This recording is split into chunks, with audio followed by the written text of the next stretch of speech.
everyone, welcome to my studio. It's a cold day here in Ohio. We have sub-freezing temperatures and I'm not going outside, so I thought it would be a good day to come down to my studio and shoot a video for you. I want to show you about a little item that just came in the mail recently, and I wanted to unbox it and show you the first time that I'm using it. I'm super excited to try it. This is a bat system from Batman. From up in Canada. There is a company where they make these bats, and the guy that makes them, he calls himself Batman. I will put a link in the video description of how you can get these. I've heard a lot of feedback from other potters on what bat systems are really, really good, and this is the first time that I'm trying one, but I've heard really great things about this, so I'm super excited. So let's unbox this. Okay, so my bat system was shipped from Canada and it came really nicely packed. There are inserts here, and I was sent, it looks like 9 inserts. I think that I'll put in the video description how many it typically comes with. I'm not too sure if this is typical. But the inserts, I'm not too sure what material it's made of, but it is some sort of a wood product. I don't want to call it the wrong thing just because I'm afraid I'll say the wrong thing. But it's a really nice hard pressed surface, but it is going to be a wood product. So one thing that I'm going to pay attention to is I'm not going to leave my pieces on there for days and days at a time. Just like any wooden wear board, I'm going to take precautions because wood is porous and can result in some mold from my experience. I don't know if this one will, but I'm going to be careful. Now on this, this is the part that holds the inserts, and you can see it has 2 bat pin holes. All of my wheels that I use have bat pins, so this is going to be perfect. It'll just slip right on there, and then you can use the smaller bats. And the nice thing, the advantage to these is that the smaller bats take up a heck of a lot less room than like my large plastic bats that I have. So let's get this on my wheel and we'll try it out. Okay, so I have a Thomas Stewart kick wheel for those of you that have seen some of my other videos, but this will work just fine on any electric wheel that also has a bat pin spacing of a regular spacing.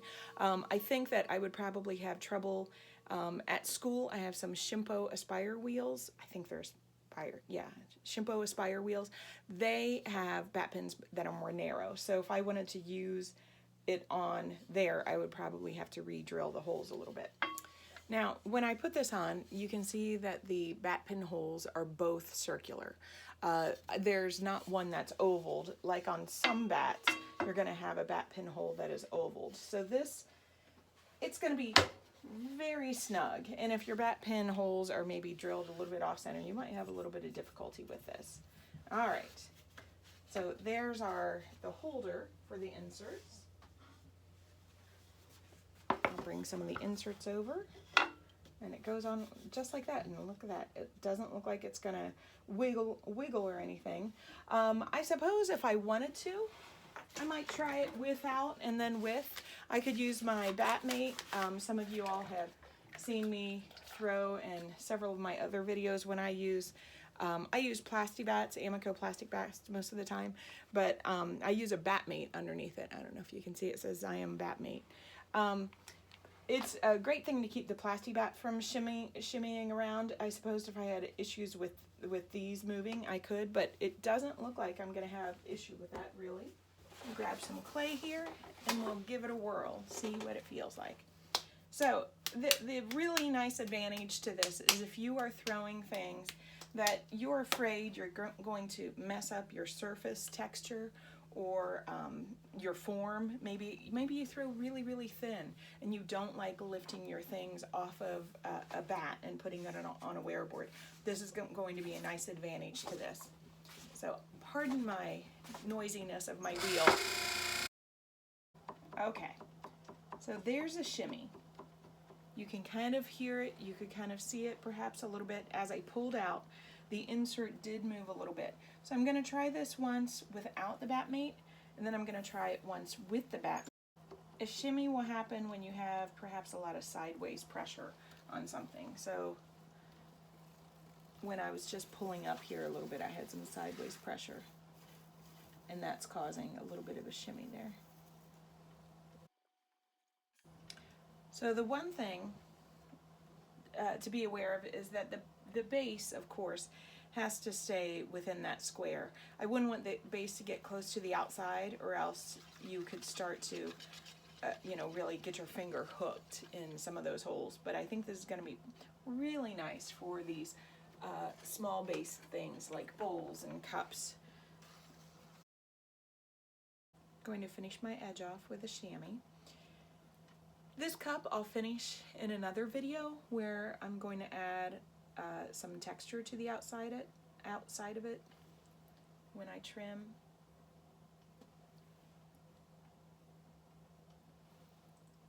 And then I'll put the handle on as well. Now this is the part where I'm not 100% sure, so I'm going to do an experiment. This is the moment at which I would normally take my cutoff wire and I would cut it.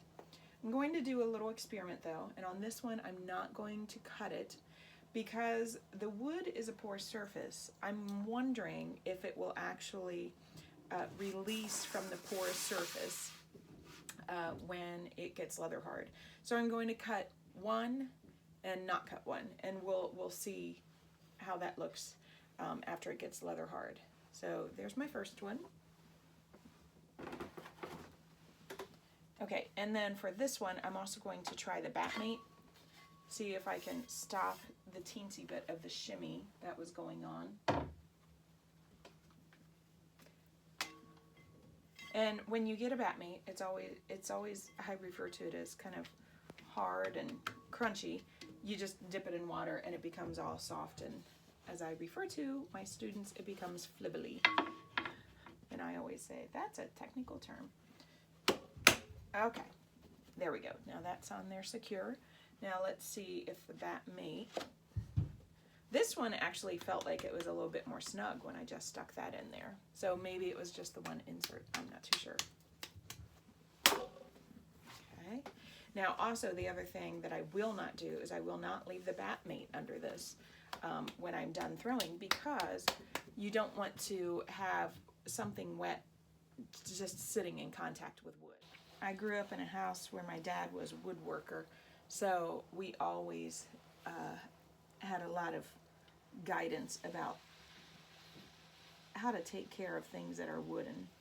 You know, things like don't put your wooden handled knives in the dishwasher, things like that. So I've seen some bat systems on Amazon, and I can't speak to the quality or the longevity of those bat systems. I've read some reviews from people where they say that they warped and they became unusable. But I have pretty high hopes for this one. The material that it's made from looks pretty substantial. Again, I don't know if it's MDF or what. I hesitate to say exactly what it's made from when I don't know what the names are.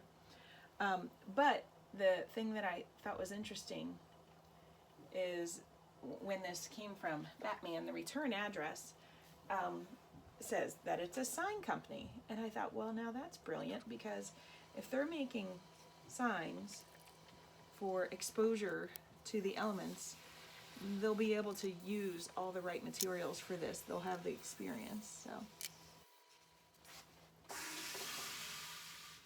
Okay, now with the second one, I'm going to go ahead and cut this, and we'll see if there is a difference when they dry. There. Okay, there's my number 2.